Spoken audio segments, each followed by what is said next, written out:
रहें या मिट्टी में मिल जाए, आप लोगों के साथ अब कोई समझौता भविष्य में नहीं होगा। असंभव, अब ये संभव ही नहीं है, नामुमकिन। अब वो चैप्टर खत्म हो चुका, क्योंकि भरोसे को आप लोगों ने तोड़ा।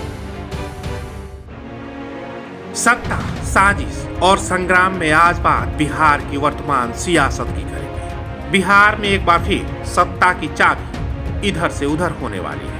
पटकथा लिखी जा चुकी है। लगभग सारे किरदार अपना अपना पार्ट खेल चुके हैं। अब केवल इस पूरे खेल का सामने आना बाकी है। कहा जा रहा है कि बिहार में एक बार फिर एनडीए गठबंधन की सरकार बनने वाली है, लेकिन इसमें भी कई किरदार हैं। नीतीश कुमार, लालू यादव, अमित शाह, चिराग पासवान, उपेंद्र कुशवाहा और जीतन राम मांझी।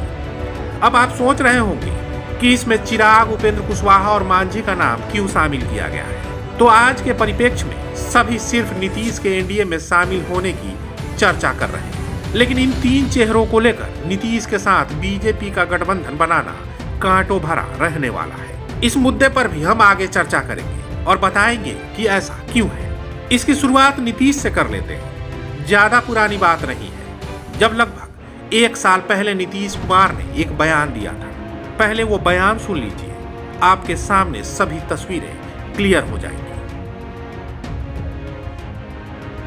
रहें या मिट्टी में मिल जाए, आप लोगों के साथ अब कोई समझौता भविष्य में नहीं होगा। असंभव, अब ये संभव ही नहीं है, नामुमकिन। चलिए, ये तो बात हो गई नीतीश कुमार की, लेकिन अब आपको बताते हैं कि बिहार के बदलते सियासी समीकरण को लेकर सिर्फ जेडीयू और आरजेडी में ही हलचल नहीं तेज है।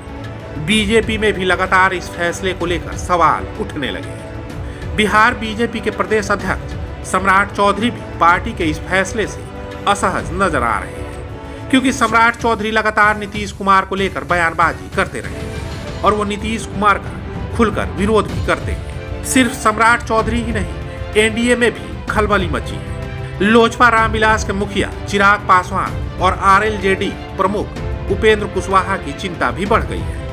दोनों ही नेता बिहार के मौजूदा सियासी घटनाक्रम से खुश नजर नहीं आ रहे हैं। हालांकि दोनों नेताओं को मनाने की कोशिश की जा रही है। हालांकि जीतन राम मांझी और पशुपति पारस के एनडीए में नीतीश के वापसी से कोई आपत्ति नहीं है, लेकिन सबसे बड़ा सवाल है कि आखिर ये नौबत क्यों आई और इससे क्या हासिल होगा। तो आपको 2019 का लोकसभा चुनाव याद करना चाहिए, जहां नीतीश ने एनडीए के साथ मिलकर चुनाव लड़ा था।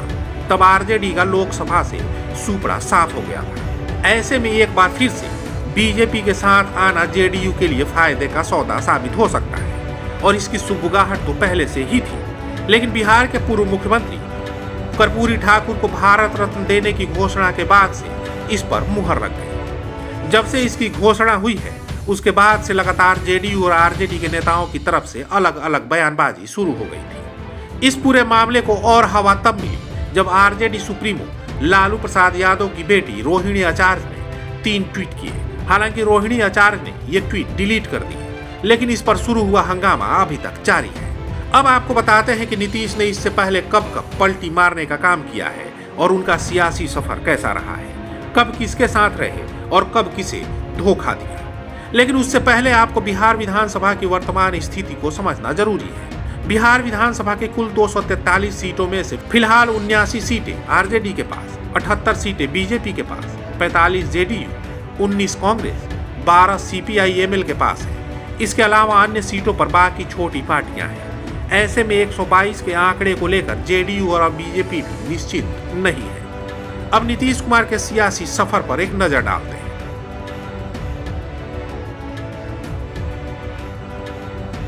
परफेक्शन IAS, UPSE और BPSC फाउंडेशन क्लासेस के लिए समर्पित संस्थान। यहां आपको UPSE selected and interview appeared faculties द्वारा गाइड किया जाता है। Separate batches for Hindi and English medium. 65वीं और 64वीं BPSC एग्जाम में 69 और 107 रिजल्ट्स एवं 66वीं BPSC एग्जाम में 131 रिजल्ट्स हासिल किया है परफेक्शन IAS टीम ने। परफेक्शन IAS, कुमार टार, बोरिंग रोड, पटना।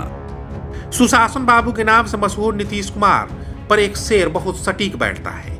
दुश्मनी जमकर करो, लेकिन ये गुंजाइश रहे कि जब कभी हम दोस्त हो जाएं तो शर्मिंदा ना हो। सुशासन बाबू यानी नीतीश कुमार राजनीति के वो माहिर खिलाड़ी हैं जो हमेशा दोनों दरवाजे खोलकर रखना चाहते हैं। वो जानते हैं कि जैसी परिस्थिति होगी वैसा देखा जाएगा। बिहार के सीएम के तौर पर एक रिकॉर्ड अपने नाम दर्ज कराने वाले नीतीश कुमार यूं ही बिहार की सियासत के चाणक्य नहीं कहते और ये सिर्फ इत्तेफाक नहीं हो सकता। लालू यादव कई बार कह चुके हैं कि नीतीश के पेट में दांत, यानी कि नीतीश का अगला कदम क्या होने वाला है ये बातें नीतीश के कुछ करीबियों को ही पता होती है। नीतीश और लालू यादव ने लगभग एक ही समय में राजनीतिक पारी की शुरुआत की थी। नीतीश के मार्गदर्शकों में राम मनोहर लोहिया, जयप्रकाश नारायण, कर्पूरी ठाकुर, जॉर्ज फर्नांडिस, विश्वनाथ प्रताप सिंह और एसएन सिन्हा शामिल रहे थे। नीतीश के राजनीतिक इतिहास की बात करें तो उनका जन्म 1 मार्च 1951 को पटना जिले के बख्तियारपुर में हुआ था। इन्होंने पटना के बिहार इंजीनियरिंग कॉलेज से मैकेनिकल इंजीनियरिंग की डिग्री प्राप्त की थी। नीतीश कुमार ने साल 1973 में मंजू कुमारी, जो पेशे से एक शिक्षक थी, से शादी की थी। नीतीश कुमार का एक बेटा है जिसका नाम निशांत है। नीतीश कुमार 1974 से 1977 के बीच जयप्रकाश नारायण के नेतृत्व में अभियान में भाग लिया। नीतीश कुमार की चुनावी यात्रा पहली बार तब सफल हुई जब उन्हें 1985 में विधायक के रूप में चुना गया। इन्होंने एक निर्दलीय के रूप में चुनाव जीता था। नीतीश कुमार अब तक 8 बार बिहार के मुख्यमंत्री पद की शपथ ले चुके हैं और 9वीं बार सीएम बनने की तैयारी हो रही है। नीतीश बिहार के दूसरे सबसे लंबे समय तक सेवा करने वाले सीएम हैं। नीतीश कुमार पहली बार बिहार के मुख्यमंत्री साल 2000 में बने थे। हालांकि बहुमत साबित नहीं कर पाने की वजह से महज 7 दिन में ही उन्हें इस्तीफा देना पड़ा था। जानिए कब कब बिहार के सीएम नीतीश कुमार बने थे। इनका पहला कार्यकाल 2000 में शुरू हुआ था। मार्च 2000 में नीतीश कुमार बिहार के मुख्यमंत्री चुने गए। सरकार 7 दिनों तक चली और नीतीश ने सदन में बहुमत साबित करने में विफल रहे और इस्तीफा दे दिया। वहीं दूसरा कार्यकाल 2005 से 2010 के बीच रहा। 2005 के बिहार विधानसभा चुनाव के बाद नीतीश कुमार ने मुख्यमंत्री पद की शपथ ली। अपना कार्यकाल सफलता से पूरा किया।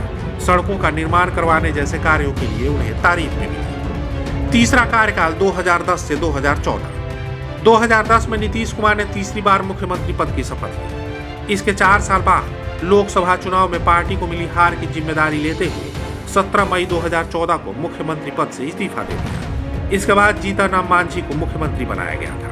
वहीं चौथा कार्यकाल 2015 में शुरू हुआ। साल 2015 में जीतनराम मांझी के साथ नीतीश कुमार का कलह शुरू हो गया। जीतनराम मांझी के फैसले से नाराज होकर 2015 में नीतीश कुमार ने एक बार फिर से कमान संभाली और चौथी बार मुख्यमंत्री के तौर पर शपथ लिया। पांचवा कार्यकाल 2015 से 17 के बीच रहा। 2015 के बिहार विधानसभा चुनाव के बाद 22 फरवरी 2015 को नीतीश कुमार फिर से मुख्यमंत्री बने। इस बार जदयू, राजद और कांग्रेस वाले महागठबंधन ने चुनाव जीता।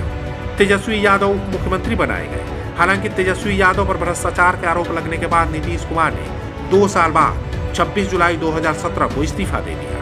वहीं छठा कार्यकाल 2017 से 2020 का रहा। इस्तीफा देने के बाद नीतीश कुमार ने पाला बदला और एनडीए में शामिल हो गए। कुछ ही घंटों में सत्ता में वापस आ गए और मुख्यमंत्री की गद्दी संभाल ली। सुशील मोदी को बिहार का उप मुख्यमंत्री बनाया गया। वहीं 7वां कार्यकाल 2020 में शुरू हुआ। नीतीश कुमार ने 2020 में 7वीं बार बिहार के मुख्यमंत्री के रूप में शपथ ली। इस बार नीतीश का गठबंधन एनडीए के साथ था। चुनाव में नीतीश की पार्टी ने कम सीटें जीती थी, फिर भी एनडीए ने उन्हें मुख्यमंत्री बनाया। हालांकि 2 साल बाद ही 9 अगस्त 2022 में एनडीए गठबंधन छोड़ वो महागठबंधन में शामिल हो गए। वहीं 8वां कार्यकाल 2022 से अभी तक चल रहा है। 10 अगस्त 2022 को महागठबंधन के नेता के तौर पर 8वीं बार मुख्यमंत्री पद की शपथ ली। अब यह अटकलें आ रही हैं कि 28 जनवरी को नीतीश कुमार एक बार फिर से महागठबंधन छोड़कर एनडीए में वापसी करेंगे। अगर ऐसा होता है तो नीतीश कुमार 9वीं बार बिहार के मुख्यमंत्री बनेंगे। मुख्यमंत्री के तौर पर बिहार की सत्ता की चाबी अब भी उनके हाथ में है, लेकिन केंद्र की राजनीति में भी उनका अहम योगदान रहा है।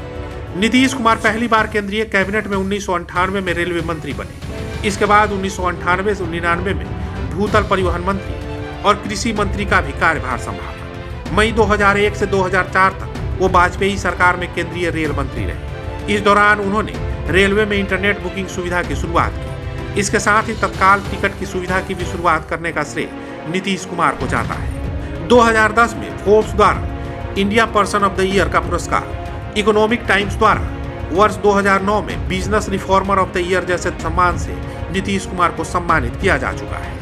लेकिन नीतीश की वर्तमान सियासत को देखते हुए ऐसा लगता है कि इनकी कोई राजनीतिक मंशा एनडीए में जाने से ही पूरी होती है, तो वो इस फैसले को लेने से हिचकेंगे नहीं, और ऐसा वो पहले भी करते रहे हैं। और इसके पीछे की वजह भी लोग बताते हैं कि उनके वर्तमान सहयोगी खुद को असुरक्षित माने और उनकी बातों को मान लिया जाए। हालांकि राजनीति है, इसमें कुछ भी असंभव सा नहीं होता है। लेकिन इस बार अगर नीतीश कोई बड़ा फैसला लेते हैं तो उनका ये सीएम के तौर पर आखिरी फैसला साबित हो सकता है। ऐसी और कहानियों को सुनने और देखने के लिए कलम इंडिया न्यूज का हौसला बढ़ाएं। हमारे चैनल को सब्सक्राइब करें, वीडियो पसंद आए तो लाइक और शेयर करें। अगर आपके पास कोई सुझाव हो तो हमें कमेंट बॉक्स में लिखें, या फिर ऐसी ही कोई और कहानी सुनना चाहते हैं तो आप हमें कुछ इनपुट्स के साथ जानकारी साझा करें।